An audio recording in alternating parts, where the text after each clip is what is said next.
Tayo po'y panandalian tumayo bilang pagbibigay galang sa salita ng mahal na Panginoon na dadalhin po sa atin natin beloved ordained preacher, Danny Guarteros. Praise the Lord. Praise the Lord. Gusto Brother Benji Durian. Itaas po ating makamay may mahal. Tayo po yung magkaisa manalangin sa ating pinakamamahal na Panginoong Diyos. Hallelujah!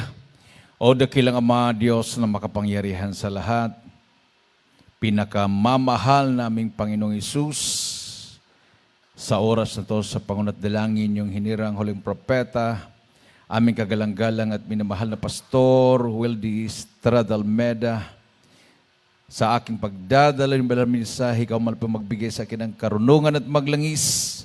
Buksan mo, mahal na Panginoon, pangunawa ang bawat isa. Hipuin mo, Diyos, ang kanilang mga puso at sa iyong dakilang pangalan aking sinasaway. Ano mang gawa ng kaaway, demonyo ng hadlang at paglangan lumaya sa aming kalagitnaan. In Jesus' name. Hallelujah! Hallelujah! Praise the Lord. Everybody say, praise the Lord. Palakpakan po natin ng napakalakas na palakpak ang ating mahal na Panginoon, minamahal.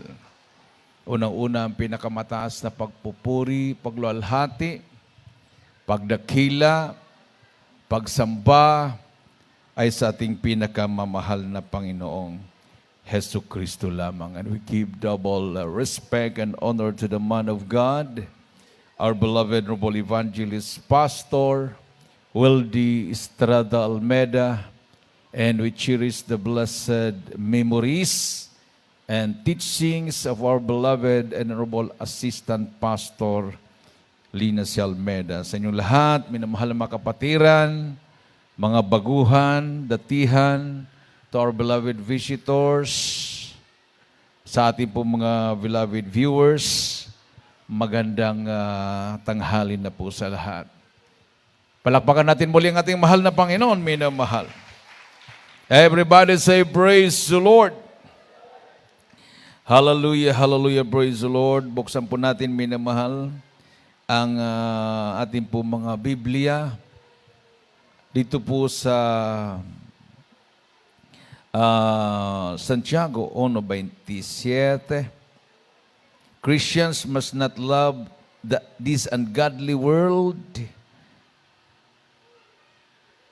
identify with it, become attached to the things in it, or participate in its sinful pleasures and activities. Ating pong basahin.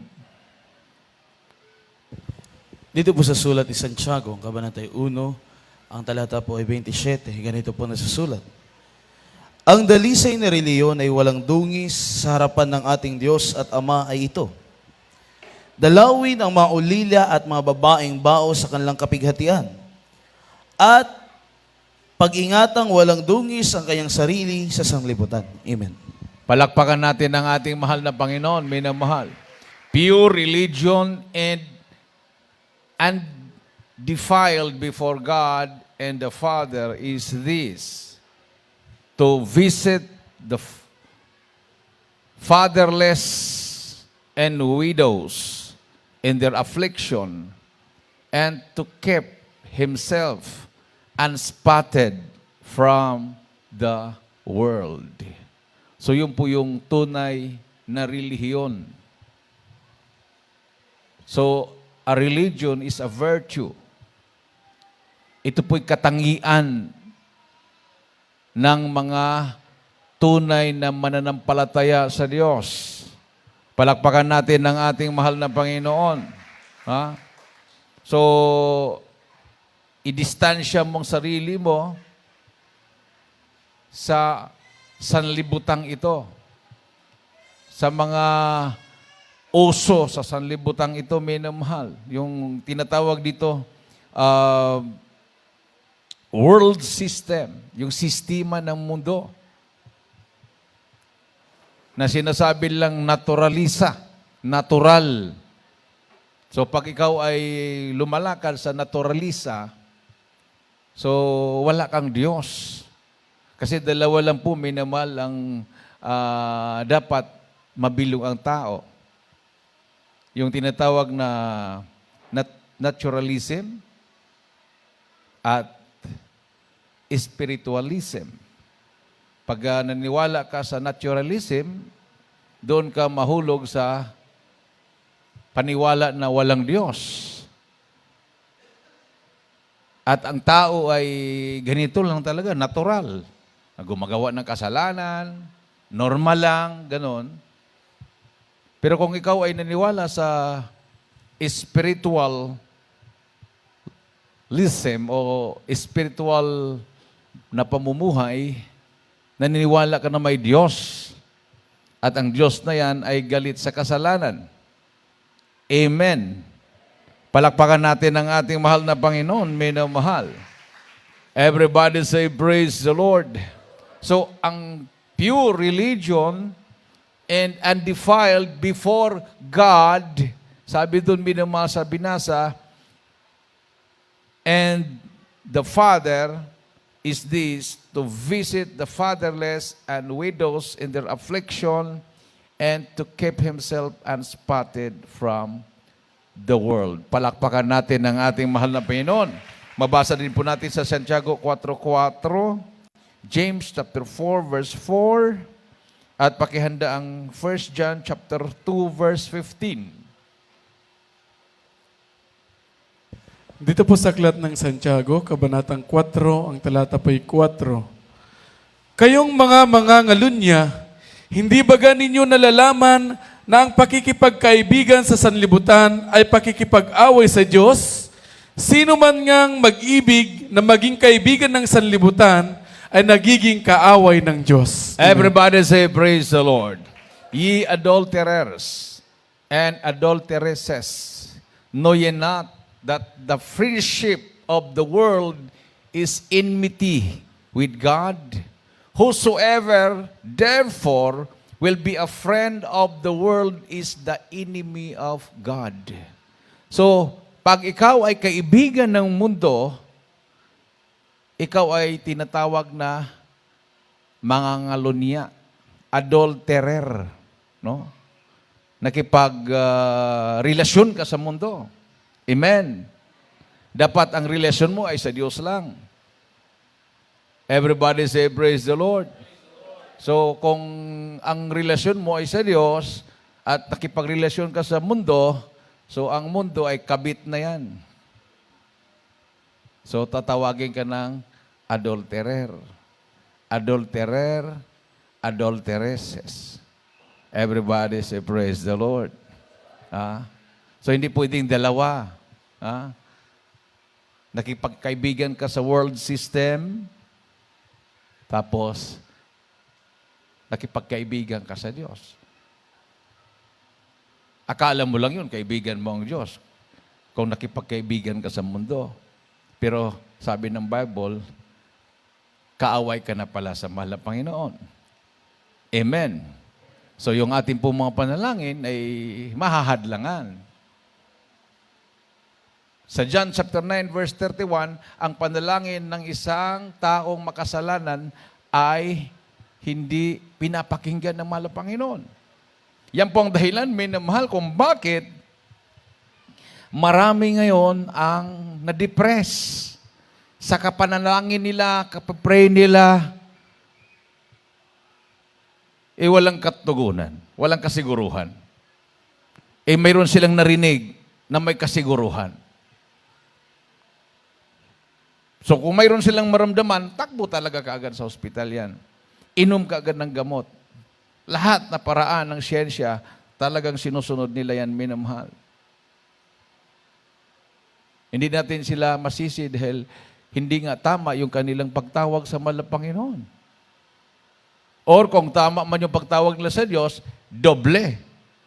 Doble kara yung kanilang relasyon, nakipagrelasyon sila sa Diyos, nakipagrelasyon sila sa sanlibutan. So ang tawag ay pangangalunya na yon.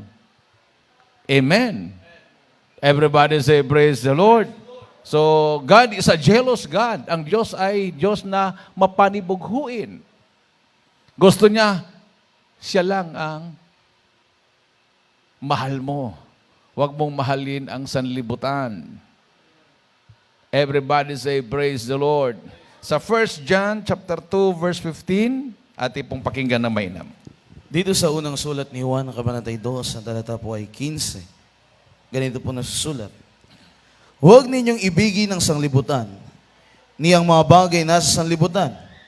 Kung ang sino man ay umibig sa sanlibutan, ay wala sa kanya ang pag-ibig ng Ama. Amen. Love not the world, neither the things that are in the world. O, sa ganung sa sentence na yan, sa verse na yan, love not the world, neither the things that are in the world. So ano po yung mga bagay na nandito sa mundo?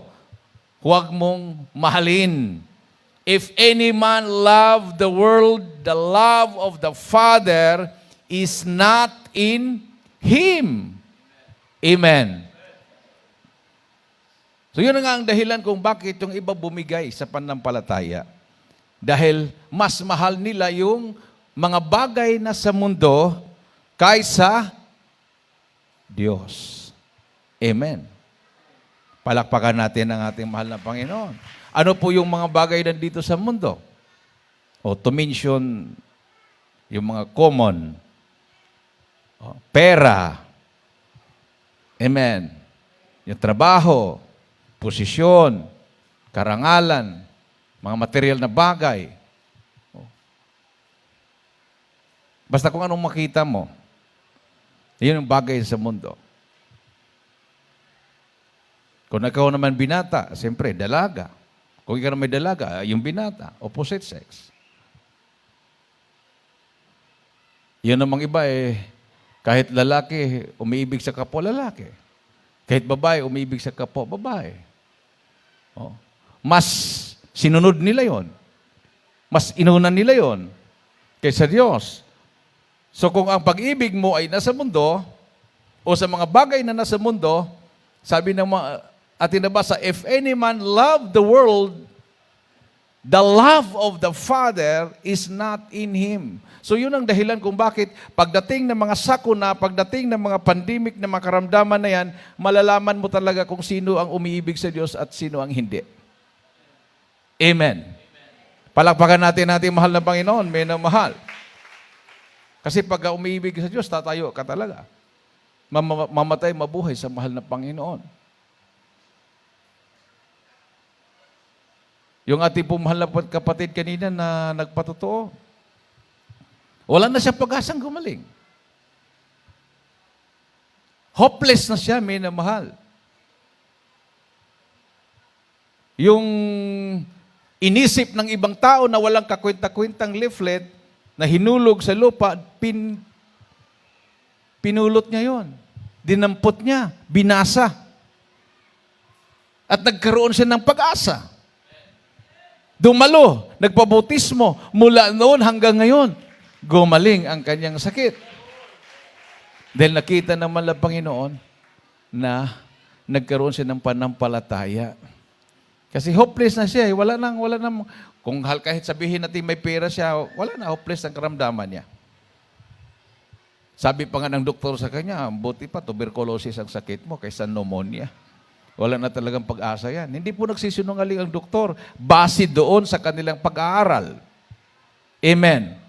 Kasi ang doktor nagsasabi yan base sa kanilang pag-aaral. No? Yung mga protocols na yan, yung sinasabi nilang gagawin mo to, base sa kanilang pag-aaral yan. Prevention yan. Amen. Everybody say praise the Lord. Ngayon, pag hindi talaga ma-prevent at magkaroon ka ng sakit, at malala na, alam nila na hopeless na yan, hindi nagagaling kahit anong gawin. Dahil hanggang doon lang po yung pinag-aralan nila. Hindi po sila nagtatouch ng spiritual na kagalingan, yung miracle. Tatanggalan ka ng lisensya pag ganun. Pag malaman na ikaw ay nagpo-promote ng miracle, wala naman, hindi naman ma-prove ng science yun eh. Stage 4 cancer ka, tapos ilubog ka sa tubig, pagkatapos noon, sisigaw ka lang ng hallelujah, praise the Lord, gumaling ka na. Oh, paano mo may prove sa science yun? Saan galing yung kagalingan? Kahit suriin pa nila yung tubig, wala namang elemento doon sa tubig na yun ang cause ng kagalingan. Amen. Everybody say, praise the Lord. Katulad doon sa example ng yung sinabi ko doon na nagkamali sa kanyang pagbibigay. O, nagkaroon siya ng kumbaga sinubukan yung kanyang faith. Kasi ang bound niya sa malapi noon, 50% kahit maliit lang yung sahod niya, dahil natanggal nga siya sa trabaho dahil sa hindi siya nagpabakuna. Mahal na Panginoon, ibalik ko yung aking pagbibigay sa iyo ng 50%. So, biglang hinipo yung gobyerno, nakabalik siya. Nung nakabalik na siya, dahil ilang linggo din yun o buwan na wala siya sa trabaho, wala siyang sahod, dumating yung mga bayaran sa kuryente, bayaran sa tubig, kunti lang yung kanyang sahod bilang casual na jail guard. Nandiyan na yung kanyang sahod, nandiyan naman yung bill ng kuryente, nandiyan yung bill ng tubig, budget sa kanilang pamilya. So sabi niya, mahal na Panginoon, ibaba ko muna. Hindi naman siya bumalik sa 20%, dito muna ako sa 30%. Nagpa-counsel pa siya. Pero nahiya sa amin, sa iba siya nagpa-counsel, nadamay pa yung nag-counsel sa salot. Nabangga yung sasakyan ng kanyang beloved husband na preacher sa Tabok. Namatay yung nakabangga, yung nakasakay sa motor. Mabuti, ang may kasalanan yung nakabangga, yung motor. So, inariglo. Nanghingi ng 16,000, pambili ng baboy. Akala nila yun lang. Yung pala, may additional 50,000 pa. Siyempre, nag-react. Pag ayaw magbayad, ikalingga na natin. Iba yung ugaling kalingga, ipatay yun. Buhay ang kapalit nun. So, kailangan magbayad kung ano yung hiningi. Mayroon pang nakaangkas na bata na sa hospital, baka hihingiin pa yung gastusan nun. So, makasagasa ka lang ng manok eh. Pupunta kami ng Tabuk dati, mayroong barangay dyan na sabi niya, mag-ingat-ingat kasi pag makasagasa ka ng manok, pababayaran yon, pati yung apo o yung anak, mga anak yung manok na yan, magka-apo pa yan. Oo. Totoo yun, di ba? Oo. Okay lang siguro kung lalaki. Kung babae yung manok, paano kayo malaman kung babae? Kung sisiw pa. Mga anak yan, magka-apo pa yan. So yung isang manok na sagasaan mo, sa kakwenta-kwenta ng anak pati apo, aabot ng 1,000 bayaran mo. Pag hindi ka magbayad, di ka na makabalik. Oo. Yung tao. So sabi niya, nadamay, sabi niya. Kasi nung ginawa niya yun, minamahal, yung ginawa niya yun, habang naglilinis siya, sabi ng kanyang patotoo, nahulog yung paa niya sa kanal, marumi yung tubig sa kanal. Nasugatan yung paa niya. Tapos bigla siyang nakaramdam ng parang sakit sa katawan, ibang karamdaman. So ni-research niya, leptospirosis ba yun? Leptospirosis. Yun ang, symptoms. Ibig sabihin, yung kanal na yun, maraming tae ng daga o ihi ng daga. Napasok sa katawan niya. Deadly pa naman yung sakit na yun. Bihira lang ang maka-recover sa sakit na yan. Nakapasok yung virus sa katawan mo na galing sa ihi ng daga. Patay ka talaga dyan.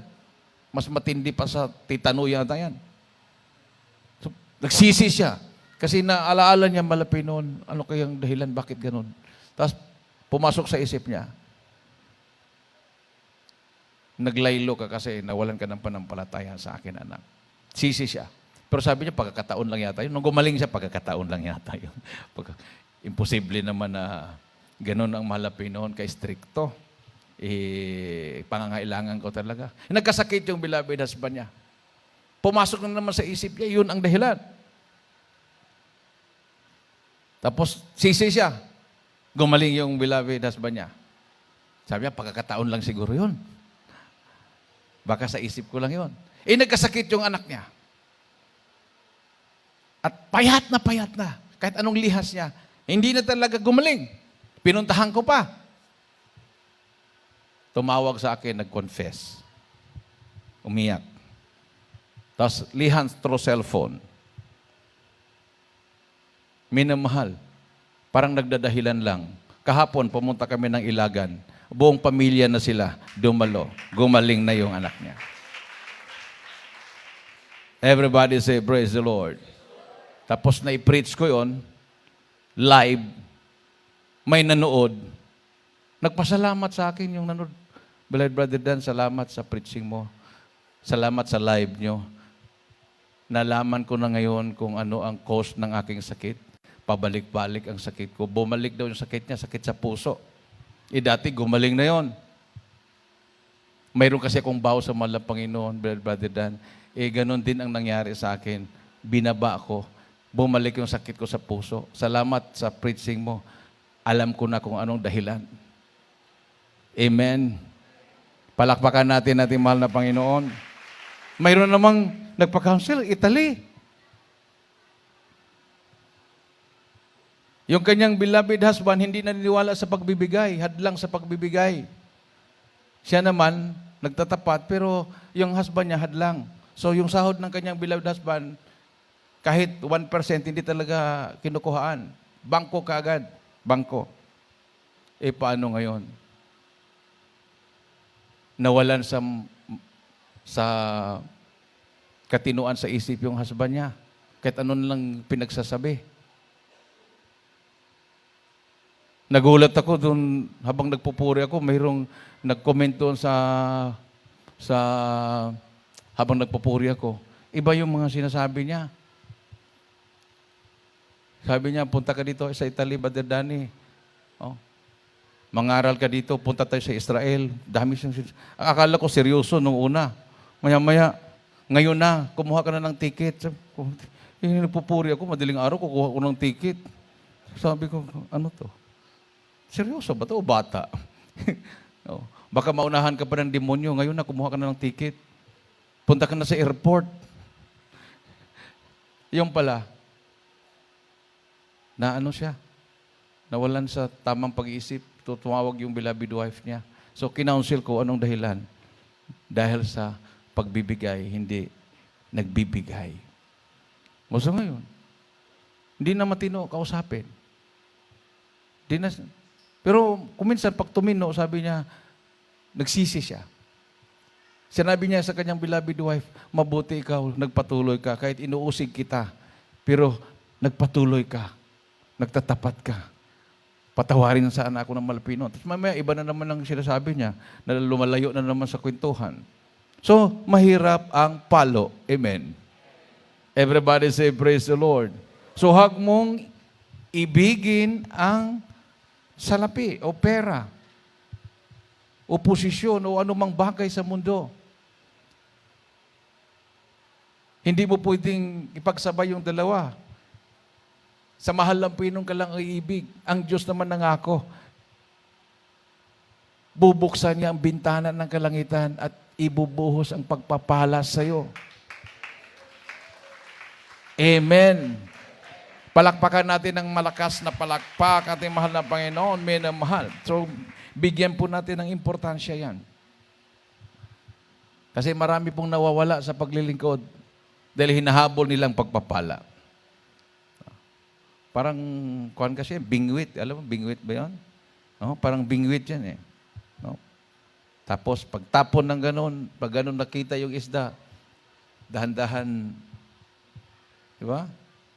Hinahatak, hinahabol ng isda yun. Oh, akala niya talagang parang isda na makakain din. Pag sunggab na gano'n at mayroon palang gano'n din yung pagpapala. Pag habulin mo ng habulin, mapapalayo ka sa mahal na Panginoon. Tapos pag kuhan ka na, wala na, hindi ka na, mahirapan ka nang bumalik, malayo ka na eh. Ha?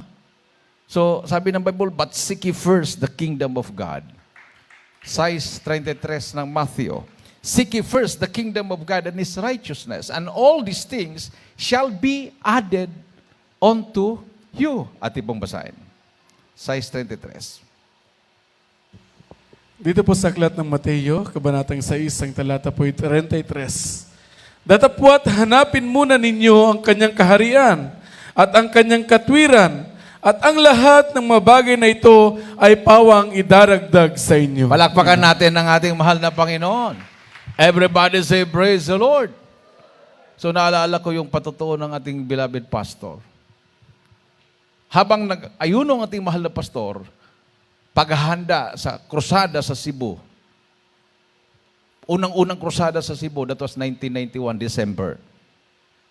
Nakasama ako noon.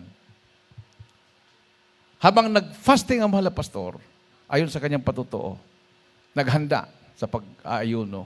Alam mo naman ng Cebu, diyan dumaong at diyan unang nag-spread ang Roman Catholicism. Amen. In disguise of Christianity. Sinasabi, Christianity. Pero hindi Christianity yun dahil idolatry yung pinopromote. Dala yung reboltong Santo Niño at espada. Oh. So, tinanggap naman siya ni Humabon ba yun? Raha Humabon. Oo. Sayaw-sayaw sila. Yun na ngayon mayroong ati-atihan ba yung tawag niyan?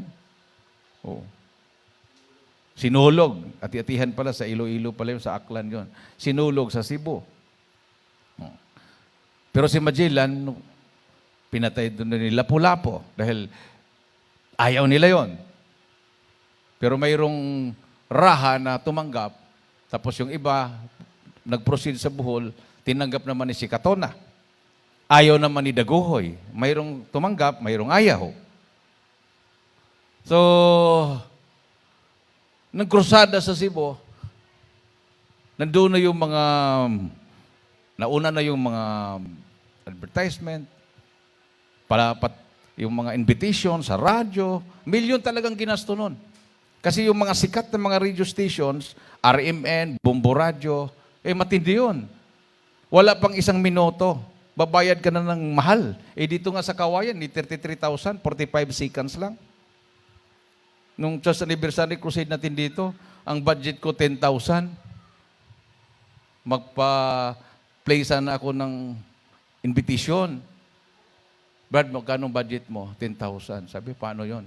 Pinili yung aking ginawa. 45 seconds. So, inikian yun. Mayroong inedit yun. Parang mabilis na siya. Pero hindi pa rin kaya sa 10,000. Kasi ang 45 seconds, 33,000. Isang play lang yun, isang play lang. Wala pang isang minuto, isang play lang. 33,000, bayaran mo. Ganun ang kamahal. Doon sa Cebu, TV station, radio station. So, milyon talaga ang binabayaran sa imbitasyon. Narinig ng relihiyon. Biglang may tawag kay Malapastor na kailangan niyang kunin sa bangko yung padalang pera na hindi alam kung saan galing. Basta galing sa Amerika, hindi alam kung sino nagpadala. Malaking halaga. $. Kunin sa bangko. Yung Malapastor, sabi ng Malapastor, hadlang sa pag-ayuno yan. Kung talagang sa atin yan, sa atin. Tuloy-tuloy pa rin yung pagpasting niya. So instead na mag-break ang Malapastor, pumunta sa bangko at kunin yung pera, hindi siya na akit doon sa pera, tuloy-tuloy yung pasting niya. Nung natapos na yung kanyang pasting at pinuntahan sa bangko, tinawagan ng bangko, wala na daw, nasa Amerika na. At kung gustong kunin, habulin sa Amerika. Sabi ng pastor, patibong ni Satanas. Buti na lang, hindi siya kumagat. Palakpakan natin ating mahal na Panginoon.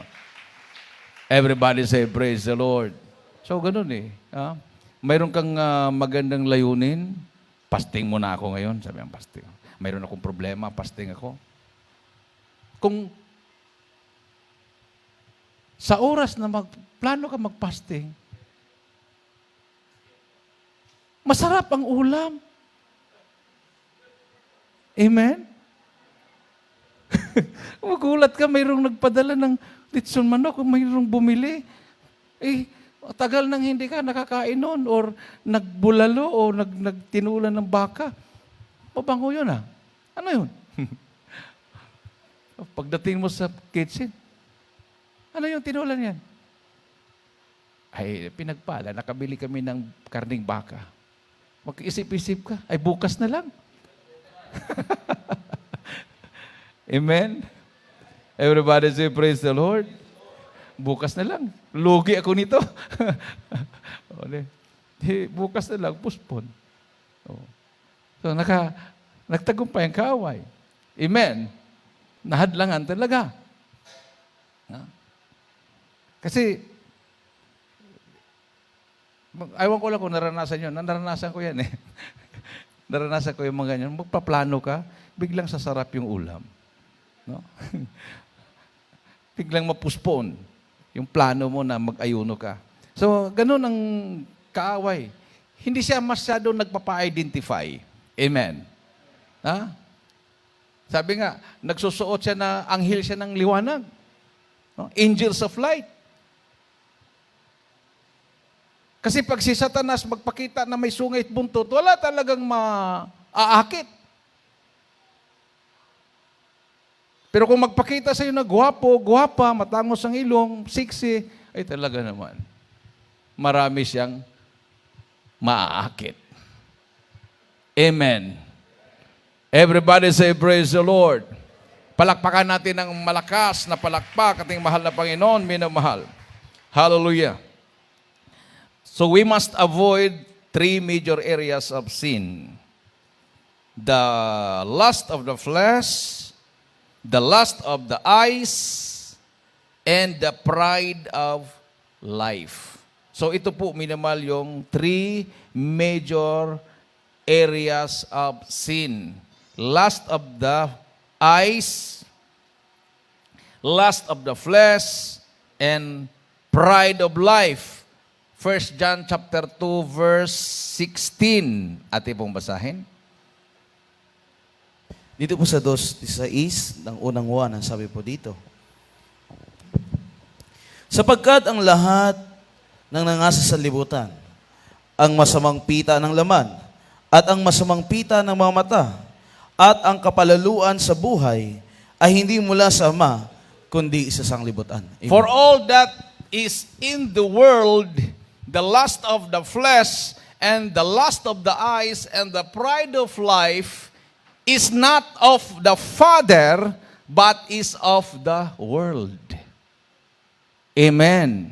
Hindi galing sa Diyos, kundi ito po ay sa sanlibutan. Palakpakan natin ang ating mahal na Panginoon. Everybody say, praise the Lord. So kung isa-isahin mo yan, ano po yung lust of the eyes? Yung gusto ng mata. Di ba? Amen? Oo. Pag magbasa ka ng Bible, nakakaantok, ayaw ng mata. Pero mag-scroll ka ng Instagram, Twitter, yung mga papanood sa Facebook, ay hanggang madaling araw, hanggang buong gabi, dilat na dilat yung mata mo. Amen. Pag gagalit yung parents mo, pag nandyan na, kunwari ka, pikit-pikit,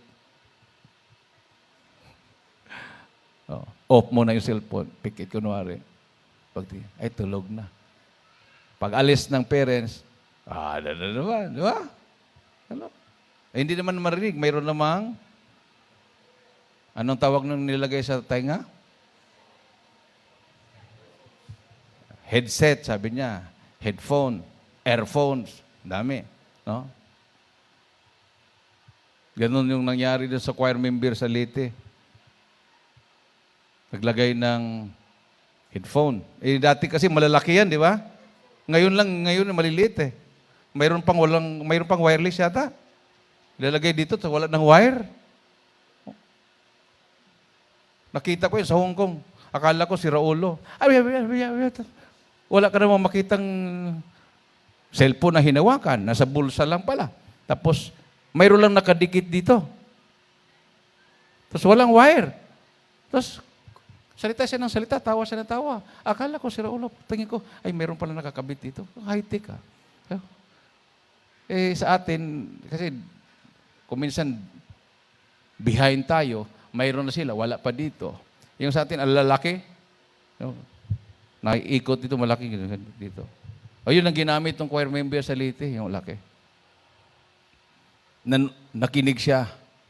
Kuan pa yun, yung Walkman. Na may FM, may AM, FM. O, may tape. Akala naman ng kanyang mama ay nakikinig ng mga choir songs. Ang anak ko, pinagpala, binago talaga. Kahit matutulog na, talagang nakikinig ng mga worship songs. Walkman. Yung pala, FM ang pinapakinggan. Yung mga sanlibutang kanta. Maya-maya, umiyak na. So, tuwang-tuwa naman yung mama nakarinig, napuspos ng anak ko. Napuspos na. Anong napuspos? Pumasok yung ipis sa tainga niya. Yung maliit na ipis kasi yung headphone nga, di ba, hindi niya alam may ipis doon. Kasi nilagay lang doon sa tapos pumasok yung ipis. Ginanon, di pumasok yung ipis sa tainga, maliit.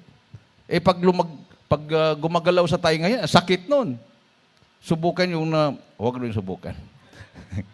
Kung nakasubok na kayo ng ganun, kahit maliit na langgam lang, ay talaga namang sakit. Sigaw siya ng sigaw. Yung sumigaw na parang hindi na normal, pinuntahan na, bakit anak? Grabe naman kapuspusan yan. hindi siya nagpahalata. Hininaan niyang iyak niya, pero sisi siya, wala pinon. Nakakahiya, wala pinon. Wala Panginoon, patulogin mo na lang ako kung hindi lalabas to. Nakatulog. Kinabukasan, paggising niya, wala nang sakit.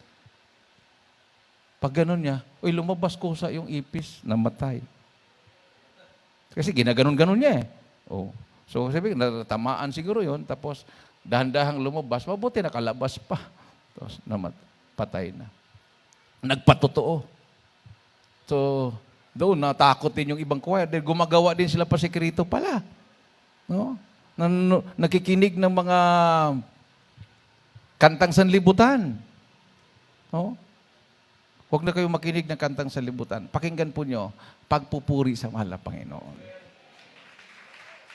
Amen. Everybody say, praise the Lord. Isang malakas at matunog na palakpak sa ating mahal na Panginoon. So, napakalinaw po yung sinabi diyan, for all that is in the world, the lust of the flesh, the lust of the eyes, and the pride of life is not of the Father, but is of the world.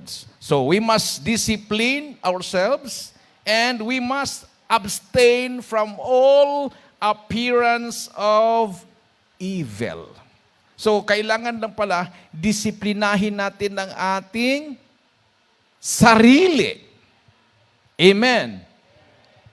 Huwag po nating tanggapin yung natural lang. Naturalisa to. Ginawa din nila. Gagawin ko rin. Bakit? Nakadugtong ba yung kaligtasan mo sa kanila? Work out your own salvation with fear and trembling. Amen. Kung yung sinasabi mong ginawa niya, huwag mong gayahin. Palakpakan natin ang ating mahal na Panginoon, minamahal. 1 Corinthians chapter 9, verse 24 to 27, ating pong basahin. Pakihanda ang 1 Thessalonians chapter 5, verse 22. Unang Korinto, kapitulo 9, versikulo 24 hanggang 27. Dito po sa aklat ng Unang Korinto, kabanatang 9, talata pa 24 hanggang 27. Hindi ba ninyo nalalaman na ang mga nagsisitakbo sa takbuhan ay tumatakbong lahat, ngunit iisa lamang ang tumatanggap ng gantimpala? Magsitakbo kayo ng gayon upang magsipagtamo kayo. At ang bawat tao na nakikipaglaban sa mga palaruan ay mapagpigil sa lahat ng mga bagay. Ginagawa nga nila ito upang magsipagtamo ng isang putong na may pagkasira, ngunit tayo niyaong walang pagkasira. Ako nga'y tumatakbo sa ganitong paraan na hindi gaya ng nagsasapalaran. Sa ganito rin ako'y sumusuntok na hindi gaya ng sumusuntok sa hangin. Ngunit hinahampas ko ang aking katawan at aking sinusupil, baka sakaling sa anumang paraan, pagkapangaral ko sa iba, ay ako rin ay itakwil. Amen. Everybody say, praise the Lord. Sabi ni Apostol Pablo yan, mga ngaral ng mahal na Panginoon. So wala pong exempted, no? Ang demonyo, hindi po siya namimili. Ito lang ang tuksuhin ko dahil membro lang to. Kahit nga si Apostol Pablo, isang apostol, na feel niya yun. Naranasan niya yun, minamahal. So sabi niya, disiplinahin ang ating sarili. Sa 1 Thessalonians chapter 5 verse 22, ating pong basahin. Pakihanda po yung ating mga instrumentalists and singers. Dito sa unang sulat ni Apostol Pablo sa mga taga-Tesalonika, ang kabanata 5, ang talata po ay 22, ang sabi po rito, layuan ninyo ang bawat anyo ng masama. Amen. Abstain from all appearance of evil. Palakpakan natin ang ating mahal na Panginoon. Layuan ninyo ang lahat na anyo ng kasamaan. Abstain from all appearance of evil. Kung ano po yung mga uso ng sanlibutan, huwag po kayong makiuso. Amen? Lalo na kung alam nyo na yung uso na yan ay hindi kalugod-lugod sa harapan ng mahal na Panginoon. Palakpakan natin ang ating Diyos na buhay. Everybody say, praise the Lord. At saka maramdaman naman nyo yan na hindi kalooban ng malapino. Parang mayroong aalis sa inyo. Parang mayroong aalis. Kung halimbawa, nagkwento ka ng hindi magandang kwento. Parang maramdaman mo parang may umalis.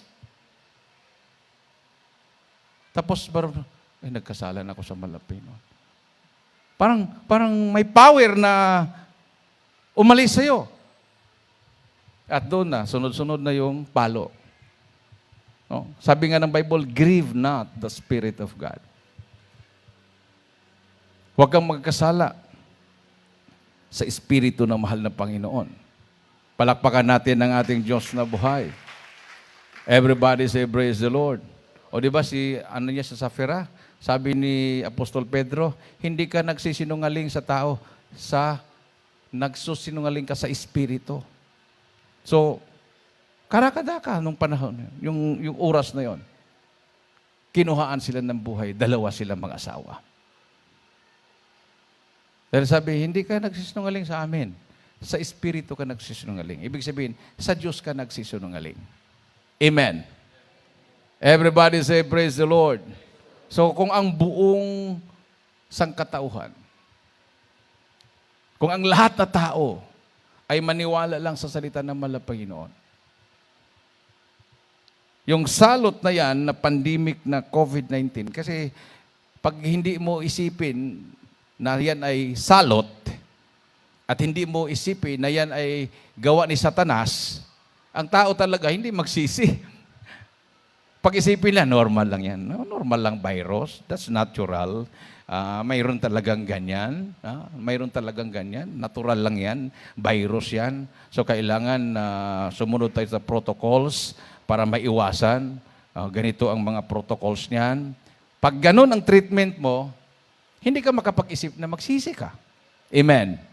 Para bang ikaw ay nagkasakit, ay normal lang to nagkasakit ako dahil kahapon naligo ako, maya-maya naitrikpanan ako, or galing ako sa init, maya-maya naligo ako. So it's natural. Natural lang magkasakit talaga. Paano yung krusada? Ilang beses tayong pumunta sa Maynila. Ang init-init, nag-umpisa alas 10. Umaga pa lang ang init-init, walang ulap. Puri sa mahal na Panginoon, grabing init, pawis. Maya bumagsak yung ulan, basang-basa ka.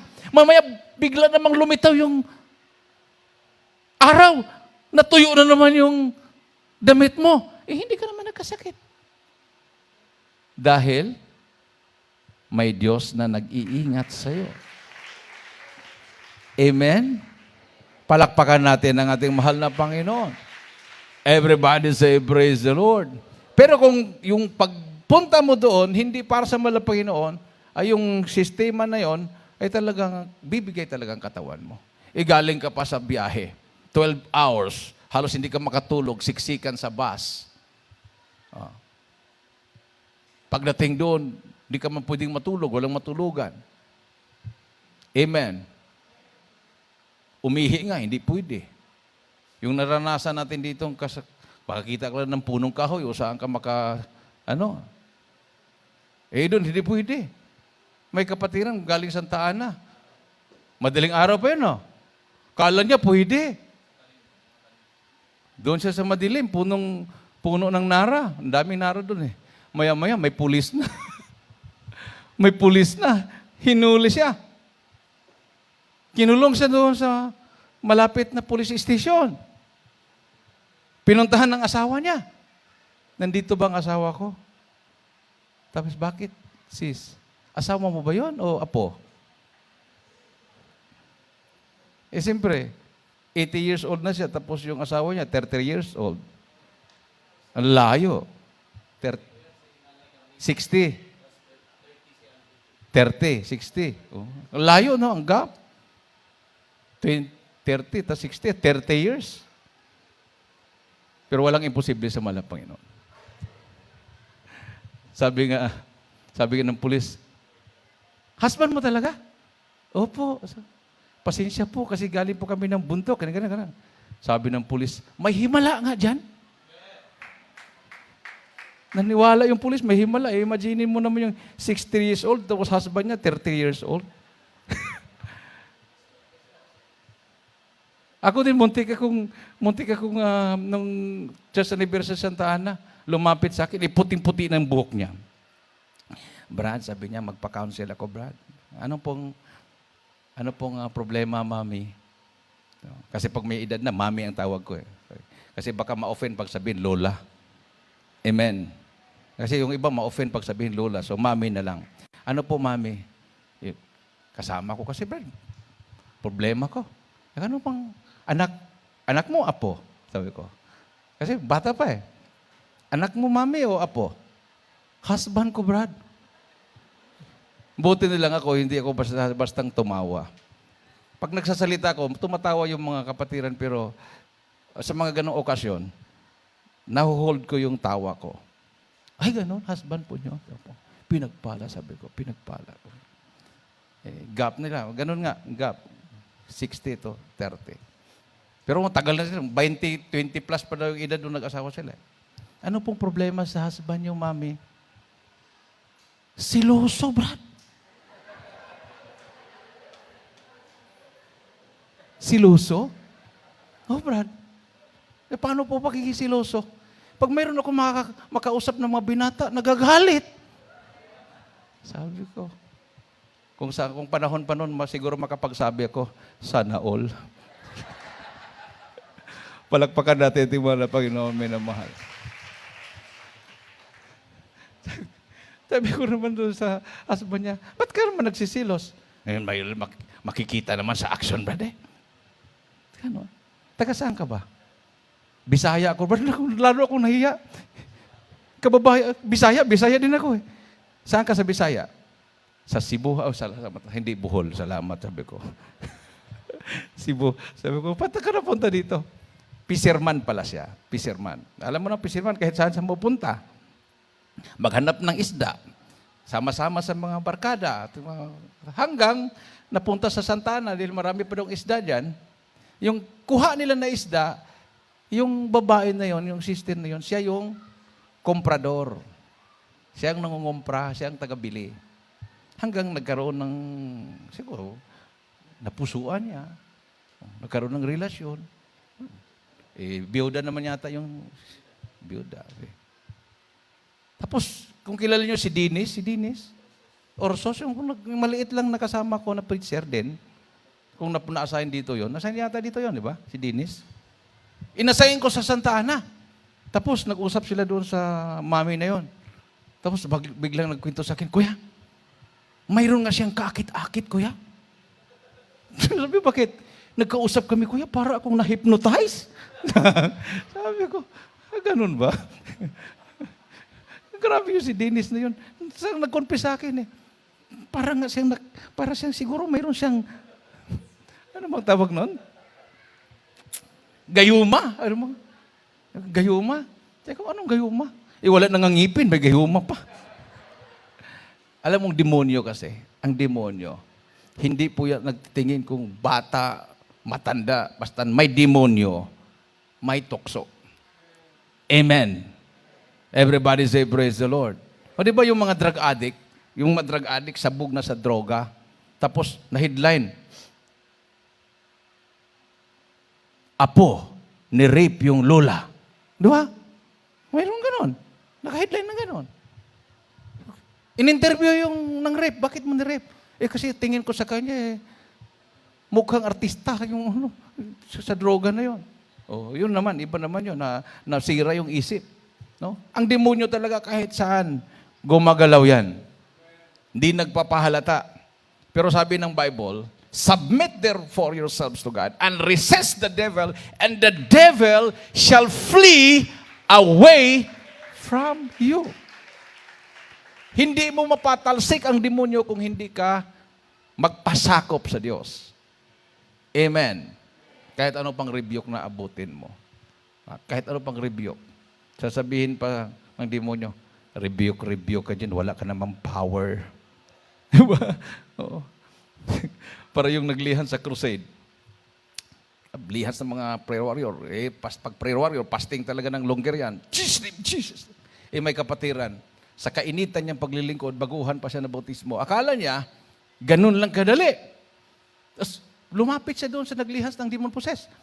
Tapos, ganun din yung Bible niya doon sa ulo ng demon possessed. Talagang sumama sa paglihas. Yung demon possessed na nilihas, aalis na sana yung demonyo, nang hina na, biglang nanglisik ang mata, bumuka. Sabi niya, palihas-lihas ka pa dyan, wala kang fasting, lilipat ako sa'yo. Tumakbo yung kapatiran. Siyempre, biglang nanglisik yung mata, palihas-lihas ka dyan, wala kang fasting, lilipat ako sa'yo. Tapos, binitawan, kinuha yung Bible niya, umalis, lumayo siya, natakot siya. Ganun ang demonyo, minamahal. Amen. Di ba sa panahon ng mahal na Panginoon, nung demon possessed, anong sabi nung demon possessed? Kristo, huwag mo kong pahirapan. Ilipat mo ko sa baboy. O, di mo na may bersikulo yan eh. Lipat mo ko sa baboy. Tapos kasi, lipat sa baboy. Lumipat yung masamang espiritu sa baboy. Yung baboy naman napakarami na nilipatan ng maraming masamang espiritu, biglang tukmakbo, pumunta sa ilog, at hindi na umahon, patay lahat. Ganon ang power ng masamang espiritu pag magkumpiyansa ang mga anak ng Diyos. Everybody say, praise the Lord. So sabi ng last verse, abstain from all appearance of evil. Palakpakan natin ang ating mahal na Panginoon, minumahal. Lalo na sa mga kabataan. Grabe ang tukso sa panahon ngayon. Lalo na o naka-online kayo. Nung hindi pa online siguro, hindi lahat na kabataan may cellphone. Pero dahil ngayon ay online, mapilitan ng mga magulang bumili ng cellphone para sa mga anak, para makapag-aral. Minamahal. Ito po'y warning sa lahat. No? Ayan, binili ng parents nyo yan para mag-aral kayo. Amen? Pero ang tanong, worth kaya yung grado nyo sa value ng cellphone na binili ng magulang sa inyo? Alam ba kung high-tech yung cellphone yan kasi mayroong mga gogol-gogol pa yan. Ayaw ko yung ganyan. No? Ito anak, ito lang maabot ng pera natin. Di keypad. Pwede ba yun? Yung di keypad na walang ano? Hindi pwede? Hindi pwede. Iiyak talaga yun. Hindi yan. Mahal to anak, 1,000 din to 1,000 dito. Hindi yan. Yung mga touchscreen. Eh, magkano mahal yun? Pero kung binilhan ka ng magulang na ganon, use it for your study at ingatan mo ang sarili mo na pagdating ng panahon, baka naman yung mga grado mo, pasang-awa, pero sa demonyo, plot 1 ka. Talagang top-notcher ka sa demonyo. Eh, doon sa pag-aaral mo, kawawa naman yung mga magulang. So, mag-aaral na mabuti. Lalo na kung nagpakabit pa ng ano yan. Ano pong tawag nun? Wi-Fi. O landline. No? PLDT. Karamihan, Wi-Fi, di ba? Wi-Fi. No? Talagang ibig sabihin, kahit last drop ng pawis ng mga magulang ay talagang tumulo na para makatapos ka rin sa pag-aaral mo. At dapat, kung ikaw ay anak ng Diyos, nangunguna ka sa klase nyo. Amen. Dahil baka sabihin, bakit kulilat ang grado mo? Ay, ma'am, Jesus Miracle Crusade kasi ako, ma'am. O, ano naman kaugnayan doon? Bakit ang Jesus Miracle Crusade ba? Mga bubo ba? Mayroon po tayong Diyos na source ng karunungan. Amen? Everybody say, praise the Lord. Oh. Hindi, ma'am, kasi sumama ko sa Bible study, ma'am. Hindi naman totoo. Hindi nagsinungaling na. Oh. Kasi may kursada kasi kami, ma'am. Eh, wala namang kursada ngayon, pandemic ngayon. Palakpakan natin ating mahal na Panginoon. Focus. Yung iba naman, modules, di ba? Modules. Pagdating ng klase, magtanong na yung teacher, nandoon na sa modules lahat yun, nakasulat na. Tinype na. Halos hindi matulog yung mga teacher sa katatype. Nandoon na lahat. Pag-question. Benji Dorian, ito, question. Hanapin pa sa modules. Modules na ito na. Ano modules? Hindi ko pa nabasa. Hindi pa kasi, siyempre hinahanap niya, hindi pa niya nabasa. Ay, nandito. Saan ba, ma'am? Anong chapter, ma'am? Ano ba? Hindi, mayroon nga na binigay sa inyo na modules. Advanced reading kayo. Amen. Kung pwede lang i-memorize na nyo yan. Para, pag magsalita yung teacher, pag magtanong, pindot ka, ma'am, alam ko yan. Talino. Top-notcher ka, ano ka ba? Talino mo. Anak ng Diyos, ma'am, taga Jesus Miracle Crusade. Amen. Palakpakan natin ang ating mahal na Panginoon. So, magpatotoo yung mga magulang nyo. Praise the Lord. Mula kami na born again, napabaptize dito, wala na akong problema sa mga anak ko. Libre na lahat. Hanggang college libre. May scholarship sila. Baon nila, wala akong problema. Patong-patong yung scholarship, mayroon pa silang pera galing sa scholarship nila. Amen. Yan dapat. Palakpakan natin ating mahal na Panginoon, minamahal. Para ang mga classmate nyo, paano ka naging matalino? Magpabutismo kasi kayo. Paano naging tip-notcher yung anak mo? Na di ba bulakbol yan? Ay, na-born again kasi kami. O di ba maingganyo din yung mga kapitbahay? Amen. Palakpakan natin ang ating mahal na Panginoon, minamahal. Wala ka ng karamdaman. Wala ka ng pisyo. Nangunguna lahat. Dahil sabi ng Bible, hindi ka ilalagay sa huli, ilalagay ka sa unahan. Amen. Isang malakas at matunog na palakpak sa ating mahal na Panginoon, minamahal. Awitan po natin ang ating Diyos na buhay. Hallelujah. Ang ating paglilingkod sa Malapinoon ay high standard. Hindi po maabot ng standard ng mundo. Ang kaalaman na natutunan natin, hindi mo makuha sa Oxford University. Hindi mo makuha sa Harvard, sa UP, Ateneo, o anumang sikat na paaralan sa Pilipinas o sa buong mundo. Dito lang natin nakukuha sa Jesus Miracle Crusade International Ministry.